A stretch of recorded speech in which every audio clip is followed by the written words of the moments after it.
Hey, if you'd like to earn CEUs for this webinar, join the Safeopedia community at the link in the description below. Now, on to the show.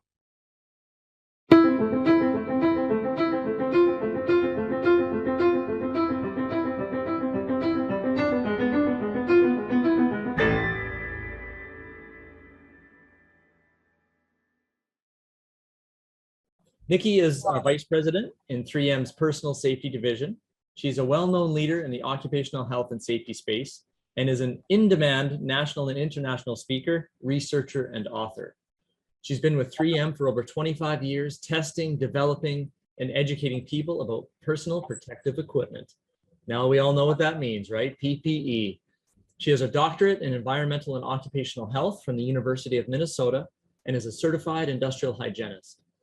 Dr. McCullough has shared her expertise for many articles, news agencies, government organizations, and NGOs, and has also presented for the United Nations Sustainable Development Goals, specifically focusing her expertise and support for Goal 8, working to promote inclusive and sustainable economic growth, employment, and decent work for all.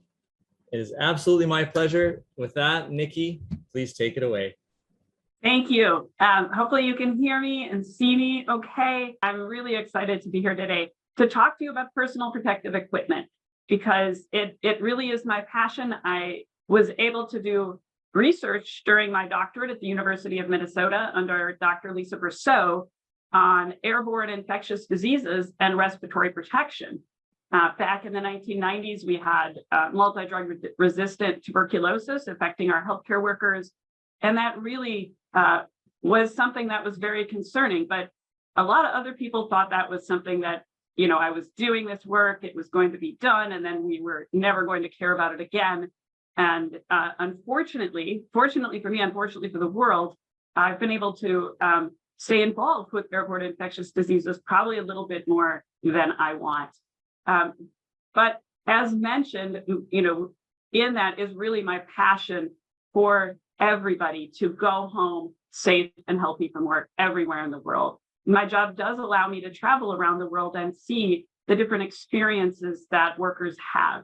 So today we're going to focus on personal protective equipment, and I want to pull back the curtain a little bit on how we look at design at 3M and why designing for people is so important. But then the second part of the talk really will focus on how do we interface with the worker? How do we interface with the individual to make sure that the equipment is right for them? I'm going to go ahead and share my slides now. I've got some slides. Are you able to share? You have the share screen button there? That is what I am doing now, hopefully. Awesome. Okay. Can you see my slides now? Yeah, you betcha. All right. We will go into slideshow, hopefully. There we go. How does that look? Perfect. Awesome. All right. So I'm not, hopefully you can see this. I'm not sure if you can see me, but hopefully the excitement about this topic comes through in my voice. I just want to point out that these slides are current as of today. We've got, again, we'll be available for questions, myself, and a huge broad range of about 300 people who are, I'm a part of a team of 300 people around the world. If you've got questions about PPE use in the US or outside of the US and Canada. And I do want to point out that I've used some images from NIOSH and the CDC. Use of those images does not mean they endorsed my talk at all, but I just want to make sure I'm giving them proper credit. So if we think about PPE, personal protective equipment, for those of you familiar with the hierarchy of controls, PPE is at the bottom. It's a temporary or last resort measure in controlling. It's when the administrative controls, the engineering controls, replacement, those things just aren't working. And while they are supposed to be temporary or last resort, at least under US law, so many people rely upon them to keep them safe and healthy every day. There aren't a ton of studies about personal protective equipment, but I do want to look at this one from the United Kingdom. It was done in 2006, so it's a little dated, but I think the trends probably still hold true. They found that 35% of employers experience challenges with their personal protective equipment programs. And about 45% of the accidents, there are about 9,000 accidents related to personal protective equipment a year in the UK. About 45% of those were due simply to non-compliance. And that in 2006 cost the United Kingdom £65 million. That is a lot. And some of the key reasons for non-compliance, some are product related. They feel like the product just doesn't work for the task that they're doing. It interferes with the work they're trying to do. They might feel it interferes with communication. People can't hear them, they can't hear people, they can't see each other's eyes. It may not be comfortable. And there's also just some training and behavior reasons for non-compliance. People may not know how to use the equipment. They might not believe that they even need it. They can't see the hazard, they can't smell the hazard, and they may not know if it's needed, where it's needed, or when it's needed. So how does this all fit into design and use of PPE? Well, again, PPE is at the bottom of our hierarchy controls because it really relies on the interface of a person, an individual, and a piece of equipment that need to be partnered together to go into then a workplace with hazards and accomplish a task, an essential task, not only for the workplace, but that really is how the worker is making their money, sustaining their family, and part of sustaining a community. So we're going to think about fit. There's a lot of things when you're designing PPE you have to think about. If any of you are familiar with ANSI performance standards for things like helmets, hard hats, safety eyewear, fall protection harnesses, or for example, NIOSH approvals for respiratory protection, there are many, many parameters that need to be designed in: filtration, pressure drop, forces, impact resistance. But fit of the person is not always legislated in those standards. But as a manufacturer, we really need to think about it. So we are trying to design equipment. PPE manufacturers, and I speak for 3M, but probably many of us, we are trying to accommodate broad populations. And if we were in person and you looked around, you would see that we are all, I'm assuming adults, working adults, and the range of face sizes, body types, shapes is just vastly different. And trying to design equipment, PPE, that is going to fit a broad population can be a challenge. And then we want to make sure that the products that we are designing are stable, are going to fit, are going to stay on the person, are going to be comfortable. And if all of those things happen, then we can help to improve compliance. And sometimes we might even need to design in things that help compliance. So I'm going to talk in the first part of this about 3 different areas of designing PPE and use some examples from the types of PPE you might be familiar with or even use in your workplaces. We're going to talk about designing it for actual people, and that's populations of people, trying to minimize pressure points, and then maximizing the security. So we'll start with designing for people. As I mentioned, people are very different. We have a huge range, particularly in the US and Canada. We have a very diverse population and more increasingly diverse over time. And some of the data that we used to use to design personal protective equipment was developed by the Los Alamos National Laboratory. This is the blue column on the far left of your screen. That data was collected in the 1960s. It was done on men in the US military. Now, NIOSH, which is the National Institute for Occupational Safety and Health, which is part of the United States Centers for Disease Control and Prevention, did some research based on a new ISO standard in 2003 to get many more measurements. They collected anthropometric measurements. Sorry, that word is always tricky for me. From 4,000 people. They collected over 83,000 individual measurements. And they did it this time on diverse civilian subjects. and made sure that they were actually including women in their study. So 66% of the subjects identified as male and 33% identified as female. And what they found is that the previous data from the 1960s was actually excluding more than 15% of the US population. So the data that we were using to design respirators, test respirators, and other types of personal protective equipment was really excluding a lot of the population. That new data has been used to not only design new head forms, you can see those at the top of your screen. We used to just have one, and now we have 5 head forms built from those 84,000 data points. But NIOSH has also updated their grid for respirator evaluation.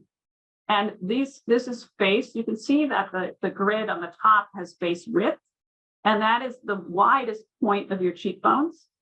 And then the y-axis is face length, and that's from the bridge of your nose down to right below your chin. And those are the parameters that we measure on individuals to put them on this grid that you can see, put them in a cell of the grid, and that you can see the percentages in the cell of the grid tell you the percentage of the population in the cell of that grid. So if you're looking, the middle cells have the greatest percentages. And then as we get to the outside cells, they have lower percentages. What this does is if we're building a test panel full of subjects, we can pick subjects to match this grid to make sure that we are doing our best to mirror the population in the US. Now that grid is used for respirator designers like myself, and I'm going to show you some of our test equipment later. It is also used by NIOSH to approve reusable respirators. NIOSH actually fits reusable respirators in the labs, evaluates their fit before they approve them. However, they do not currently evaluate the fit of filtering face piece respirators. And due to the pandemic, we saw many more people using filtering face piece respirators like an N95 respirator or a P100 respirator. They're pictured in the middle of your screen there. And finding that certain populations were having challenges passing fit tests, particularly with respirators that maybe weren't already familiar to the worker population where they got in a new respirator. So in 2021, a new standard, a new voluntary standard was developed, ASTM F3407. You can see that at the top of your slide. This is a consensus standard. It is focused on filtering face piece respirators, and NIOSH has announced that they intend to incorporate it into their respirator approval standard. There is a round robin going on right now where many labs across the United States are implementing this standard and testing filtering face piece respirators to validate the standard before NIOSH proposes incorporation. And what this will do is give us an indication of how well respirator models, an N95, for example, will fit the population that has been tested based on the grid I just showed you.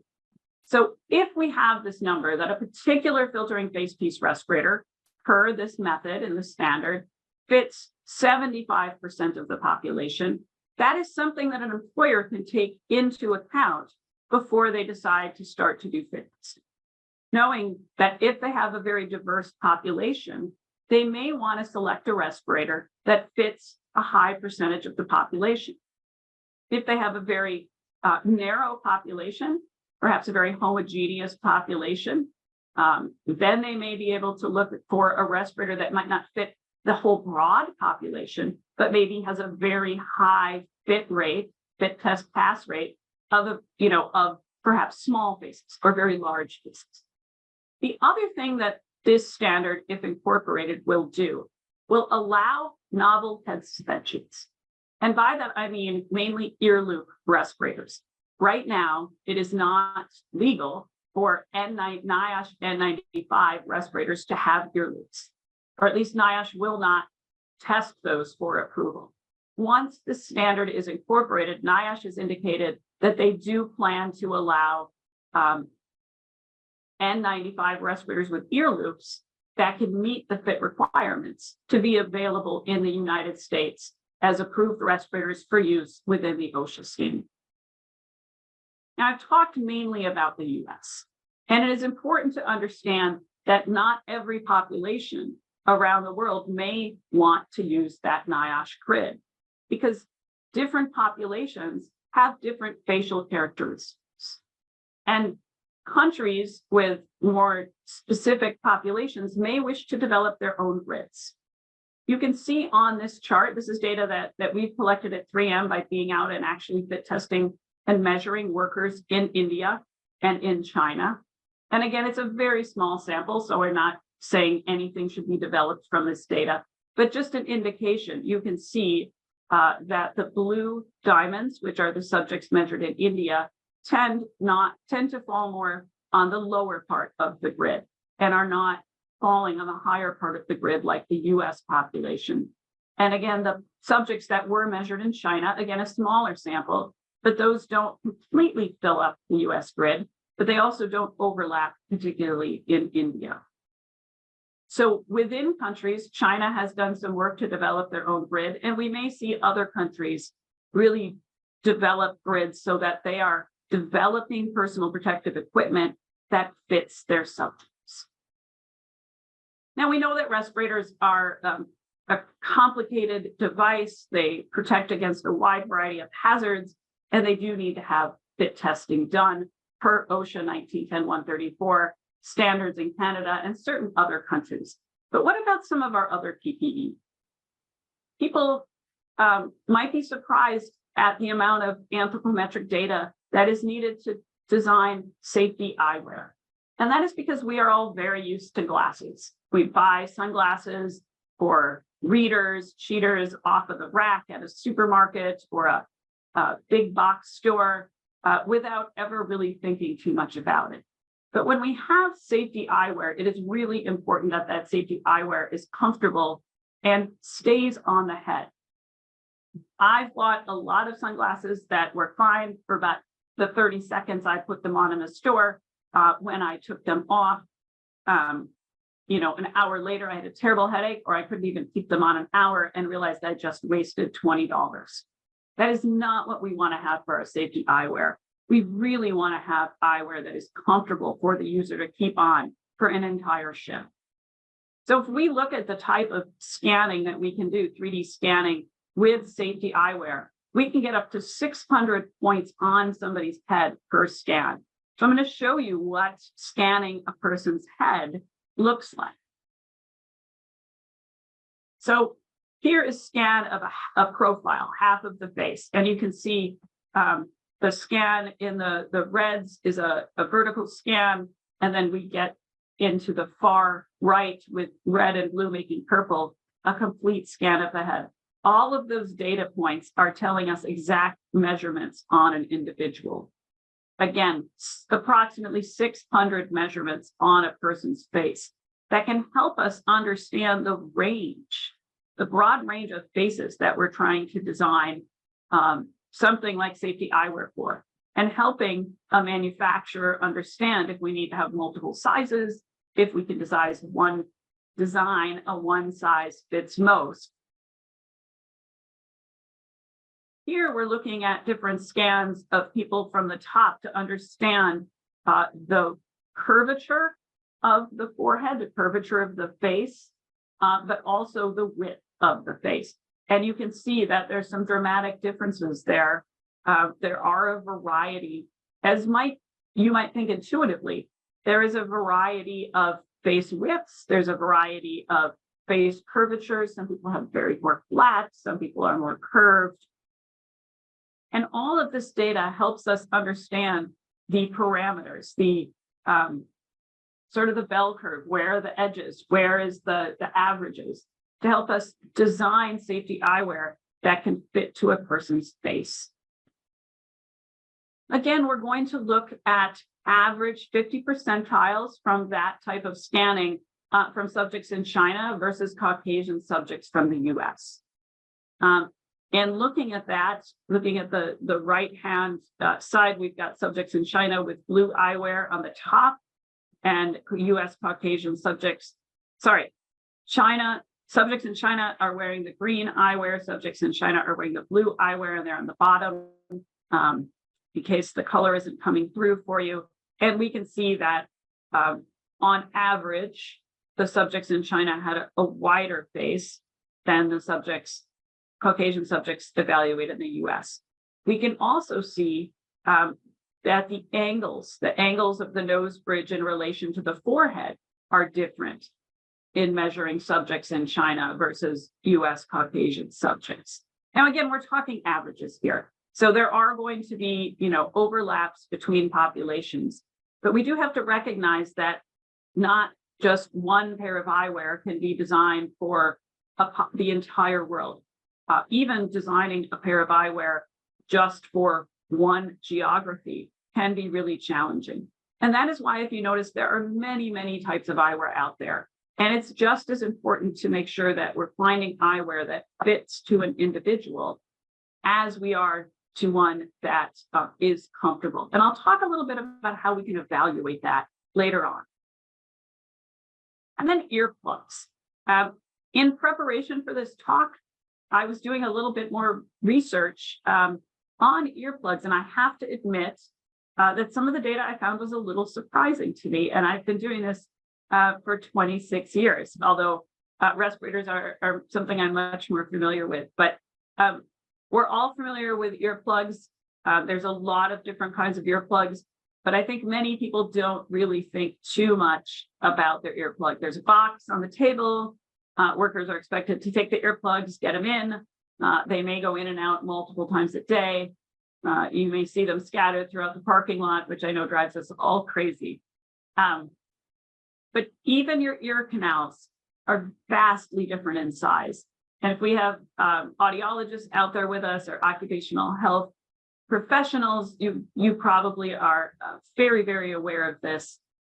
There was some research done and published in the Journal of the Acoustical Society of America in 2020 that looked at sizes of ear canals. They did the cross-sectional canal area. So sort of the cross-sectional of the very first bend, if you want to look at the picture in the bottom left, the very first bend of the ear canal, and then again 12 millimeters in. And they found from the smallest ear canals to the largest, there is a range of 72 millimeters. That just blows my mind. There are people with very, very small ear canals and people with enormous ear canals. I knew there was a range, but I didn't realize it could actually be that vastly different in adults. So it's really important to think about that as we pick earplugs. Now we have a tool called an ear gauge. It's a tool. You can see those little round bulbs help understand the size of the ear canal.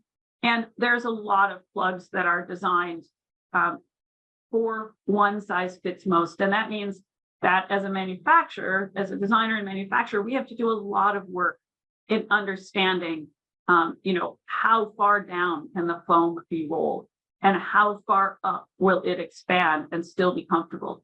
We don't want to have foam that, if it's a very small ear canal and it's really pressuring on the ear canal, or if it's a really large one, the plug isn't expanding far enough. There are some earplugs that come in sizes for this exact reason. And some of the plugs that you don't roll down, some of the replaceable plugs, we really need to make sure that they aren't too big for the smallest of ears or too small for the largest of ears.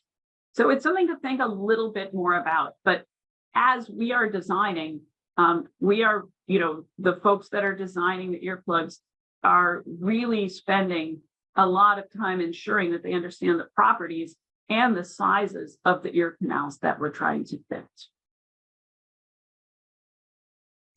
I want to talk now a little bit about pressure points. And we've touched on pressure points a little bit as we talked about eyewear, because that is one of those places where I think many people notice it in their personal lives. But minimizing pressure points is very important for a lot of types of products. And your head has some pressure points. If you think about this, we probably all know that the temples are a pressure point. If you go for a massage or if you've got a bad headache, people often will go massage their temples, and there's a reason for that. But there are different areas around your head that are very pressure sensitive, that have a lot of blood vessels. The forehead, the middle of your forehead is one of them. There's some spots on the very top of your head. And you can think if you are actually having to put on a helmet, putting on a hard hat, putting on anything that goes around your head, it's incredibly important to make sure that it's comfortable. So I've got a slide here that shows the red points. Hopefully we don't have too many people who are colorblind out there, but the red points are the pressure points in the diagrams on the left-hand screen.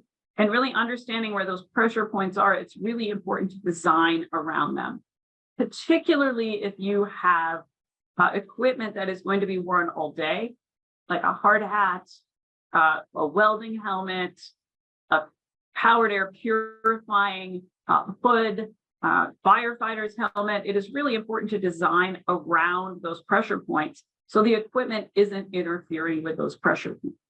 But it is also really important to be designing the equipment so that it is stable and comfortable on the person's head.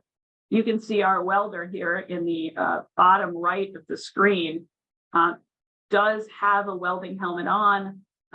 Welding helmets can be, they add weight. No matter what you do to them, they add weight. But some workers in extreme situations may also be wearing a hard hat, a welding helmet with a hard hat, with earmuffs if they have a very loud situation. And so you're going to be just adding a lot of weight. And the more weight on the head, the more we really need to avoid those sensitive spots. Not surprisingly, we also have a lot of pressure points around your eyes and your temples. And you can see the picture on the far left are some of the pressure points around your eye socket. And the picture in the middle are this is your temple. The eye is just in the very right of the picture. And you can see there are pressure points right along where the temples of eyewear needs to go. And that can be a real problem because if people pick eyewear that is too tight, it's really going to annoy those pressure spots, and they are going to want to take it off. If they pick eyewear that is loose, so it's not irritating those pressure points, not pressing into them, they could pick eyewear that falls off very easily. So it's very important as we're designing eyewear to make sure that we're designing it in a way that isn't going to put undue pressure on the head, but that also fits and stays on the head. And I'll talk about that a little bit more in a minute. Now, I focused on the head for much of this. That's where a lot of our personal protective equipment goes, our hard hats, our eyewear, our respirators. And certainly people are very sensitive to things that are on their face. How do they look? How do they feel? Can they see? Can they talk? But we don't want to forget some of the PPE that goes on the rest of your body. So I just want to talk for a brief minute about fall protection harnesses, because fall protection harnesses are one of those safety devices that have to work. When they need to work, they have to work. And they work best, most effectively when they are actually fit to the body.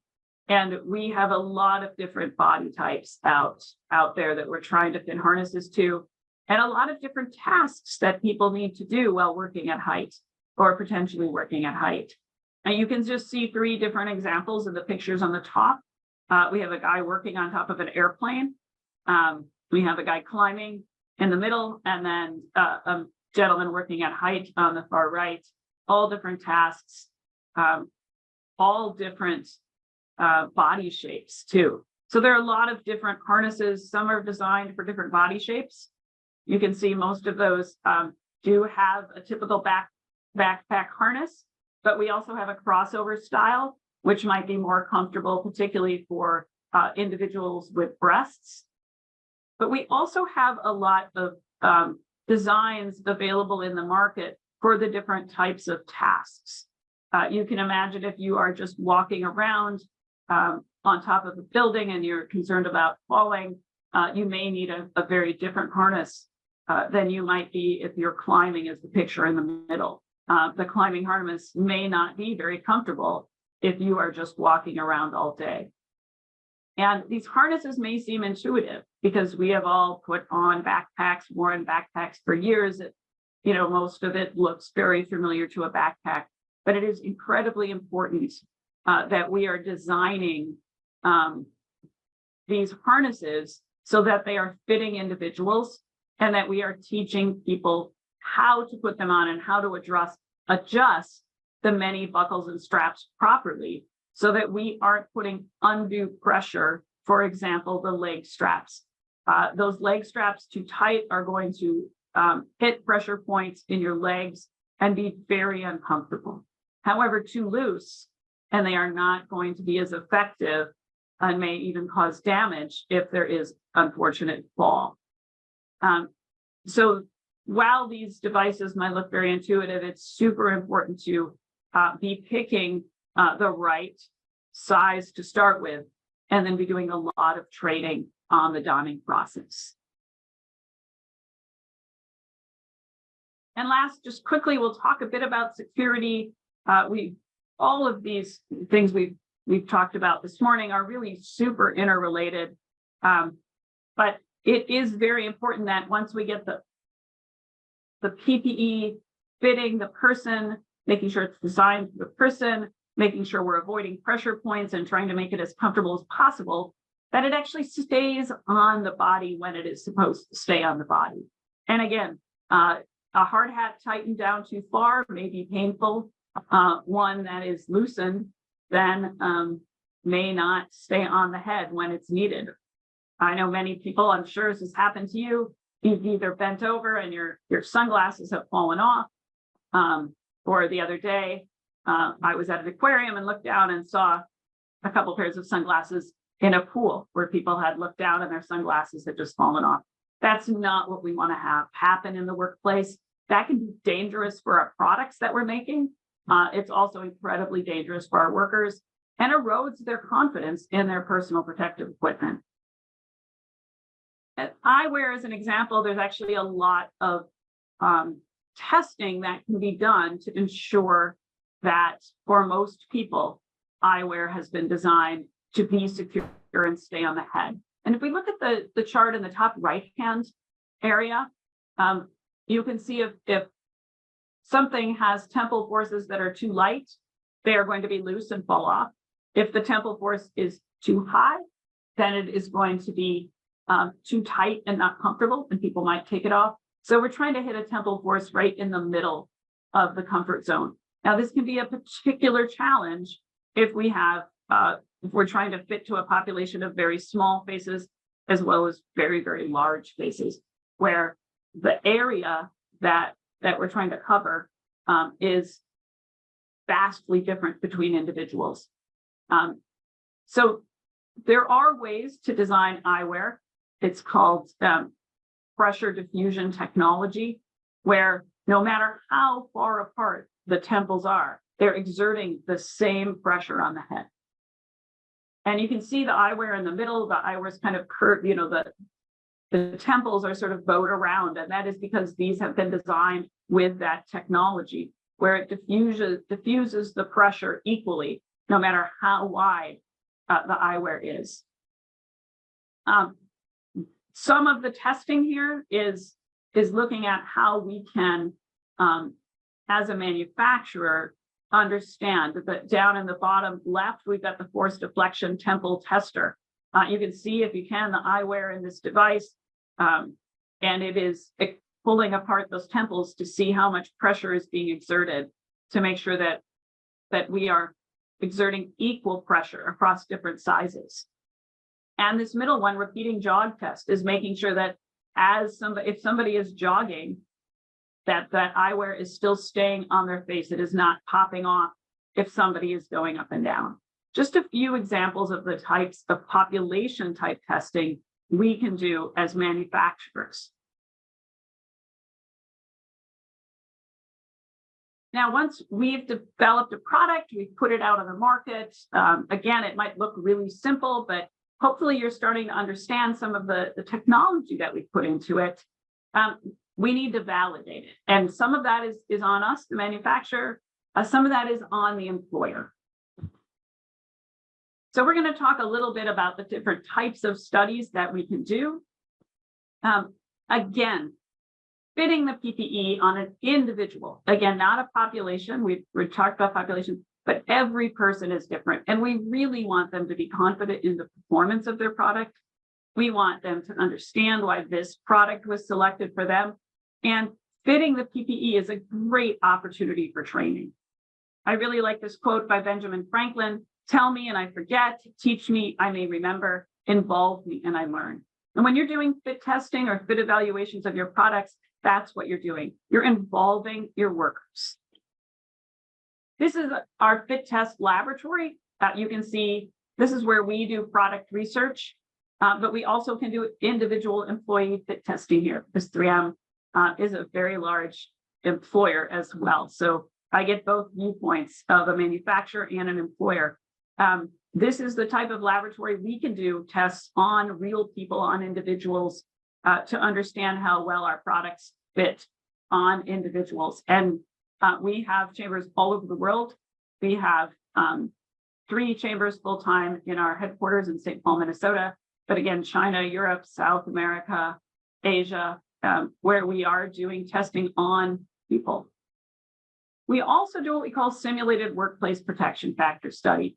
These are studies, again, in a laboratory where we can use a very challenging aerosol, millions of particles per cubic centimeter. But instead of using the exercises that OSHA specifies, we use exercises that might be more common in the workplace. And this can help us, for example, understand certain industries and tasks they might do. It also helps provide data when OSHA requires it for certain assigned protection factors, such as powered air purifying respirators with hoods and helmets. Some of the regulations around the world, such as the European Union, also require testing, in this case for the European Union, on treadmills, doing different exercises. There's a vast array of testing we can do on people, as well as out in workplaces. So actually evaluating, you can see these powered air purifying respirators are probed, and we are actually sampling workplace aerosol and within the respirator to understand how well that respirator is working in an actual workplace. Now, we can't control the aerosol, so we might not have as challenging of an aerosol, but it is a good set of data to combine along with simulated workplace protection factor studies and very orchestrated fit testing. Now, OSHA 1910-134, that's your respiratory protection standard. OSHA in the US, and again, in Canada, in the UK, in Italy, and a lot of countries more and more are now starting to require individual fit testing. We've got several types of individual fit testing. I won't go into that. But this is really, despite all of the research that may have been done by a manufacturer, despite the standards, the real key is to make sure that an individual and the piece of equipment are fitting well together. And this is a great way to confirm it. Again, it's required in some countries by law, but it's also a really good time to continue classroom training on respirators, where you can really help people understand. They can either taste or see data on the port account or similar types of equipment that the respirator is actually working for them. And it gives them an opportunity to ask questions, to practice donning if it's, if they're having trouble the first time. Most of us are familiar with respirator fit testing, but more and more we are also seeing fit testing of hearing protection being done. And I believe you're going to get a demonstration of that shortly thereafter this talk. This is a really exciting development for hearing protection. Hearing protection is something that, we often see workers maybe take in and out through the day. Maybe the earplug looks like it's not as far in. And it's really hard to tell if a worker's earplug is being effective. But this way, it's a very simple, very short test. And again, it's a way to train the worker in the best way to put a particular earplug in. And it gives them a personal attenuation rating, a PAR. It tells them exactly how much attenuation they're getting from that particular plug. And again, it's an excellent training opportunity. And then there are ways to fit eyewear. They're actually a very simple way. You can see these little sticks, but there is a very simple method to talk to a worker, interface one-on-one again, to understand, the view, do they see everything they need to see? Is the eyewear staying on? Is it secure? Are the gaps around the edges minimized? And are they getting enough coverage? And these little sticks really help identify if there are big gaps or if the gaps are small. We really want to go for small gaps, obviously. And if the eyewear is covering enough of the eye socket. So with all the styles of eyewear, we want to make sure we've got eyewear that's fully covering the eye socket. And as I wrap up here, I just want to make sure that we're thinking about workers who do have to wear a lot of PPE. So when you are doing that individual assessment, when you're doing the fit testing, or even just having a conversation with the worker about the types of equipment they have to wear, please remember that we don't want to isolate a respirator and do a fit test one day on a respirator, give somebody eyewear the next day, think about helmets. We want to make sure if we're doing the fit evaluations, we're doing it when they're wearing all of their normal products, all of their normal PPE, because you can have interfaces between them. The eyewear might fit fine by itself, but putting it on top of a filtering face piece or a half face piece respirator may cause it then to lift up and have gaps. We want to make sure the temples of the eyewear are not interfering too much with the earmuffs. So really think about the suite of products that you're asking workers to wear. In conclusion, I want to leave you with these 3 points. A lot of our PPE looks really simple. It's not. We've worked really hard to make it simple for you. We've done a lot of testing. We've done a lot of designing to make it look simple, to make it feel simple, to make it be user-friendly. But please remember, it's an important piece of health and safety equipment that has a lot of technology. And that's why, it's really important to treat it that way. Think about it that way. Secure, comfortable PPE, picking your PPE, not just because it's approved or meets a standard, but thinking about what is going to be secure and comfortable for your workers can really help with their acceptance and their effectiveness. And doing those individual fit evaluations, making sure that the products that you've selected and bought, put your money into, doing that individual fit evaluation, although it takes time, that can really help improve your workers' understanding of the equipment, your workers' acceptance of the equipment, and a great training opportunities. And hopefully that results in better compliance, that they actually will wear it and do their jobs, and you will have a healthier and safer workplace. So I will end there. I think I've left just a couple minutes if there are any questions, but thank you so much. I'm so excited to be a part of this conference, this really great day.